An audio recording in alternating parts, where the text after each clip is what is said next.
এবছরে দুর্গাপুরের সব প্যান্ডেলগুলোর মধ্যে অন্যতম একটা সেরা প্যান্ডেল হচ্ছে অগ্রণীর এই প্যান্ডেলটা। এই প্যান্ডেলটা হয়েছে বেনাচিতিতে। আমরা ষষ্ঠীর দিন সন্ধ্যাবেলায় গিয়েছিলাম এই প্যান্ডেলেতে।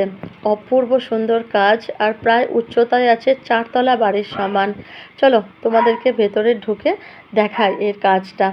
পুরো প্যান্ডেলটা জুড়ে আছে ছোট্ট ছোট্ট ঝিনুক আর গুগলি যেটা আমরা বলি তার কাজ। এই আমাদের বাড়ির সবার সঙ্গেই আমি এসেছিলাম, মা ছিল, দাদাভাই, বৌদি সবাই ছিল। তো প্যান্ডেলটার কি নিখুঁত কাজ বন্ধুরা, তোমরা সামনে থেকে গেলে দেখতে পাবে। এর আগে একটা ছোট্ট ভিডিওর মাধ্যমে তোমাদের দেখিয়েছিলাম, আর আজকে একদম সামনে থেকে দেখাচ্ছি।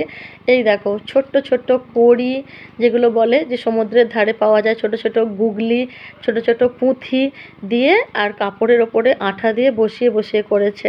মাইকে বারবার বলা হচ্ছে যে প্যান্ডেলে যেন না হাত দেওয়া হয়। এই গুগলি দিয়ে ঝিনুক দিয়ে এনারা করেছেন বুদ্ধ মূর্তি, আরও অনেক মনীষীদের মূর্তি। এই দেখতে পাচ্ছ, তোমাদেরকে আমি হাত দিয়েই দেখাচ্ছি। এই যে গণেশ মূর্তি, আগের যে বুদ্ধ মূর্তি দেখলে, প্রত্যেকটা মূর্তিই কিন্তু করা হয়েছে এই ছোট্ট ছোট্ট গুগলিকে পাশে বসিয়ে বসিয়ে। আমি শুধু ভাবছিলাম যে কত মাস ধরে এই কাজটা করা হয়েছে, আর এত অপূর্ব লাগছিল।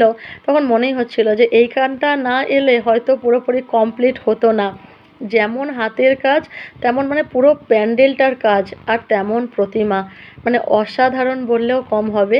নিজের চোখের সামনে থেকে দেখেছি আর সেটাকে উপলব্ধি করতে পেরেছি, আর তোমাদের সঙ্গে শেয়ার করতে পেরে আমার আরও ভালো লাগছে।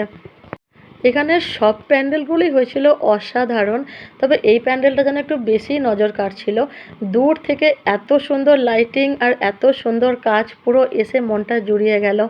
এবারে আমরা যাচ্ছি অন্য একটা প্যান্ডেলে বন্ধুরা। তোমাদের সঙ্গে দেখা হচ্ছে পরের একটা ভিডিওতে। ততক্ষণে সবাই ভালো থেকো।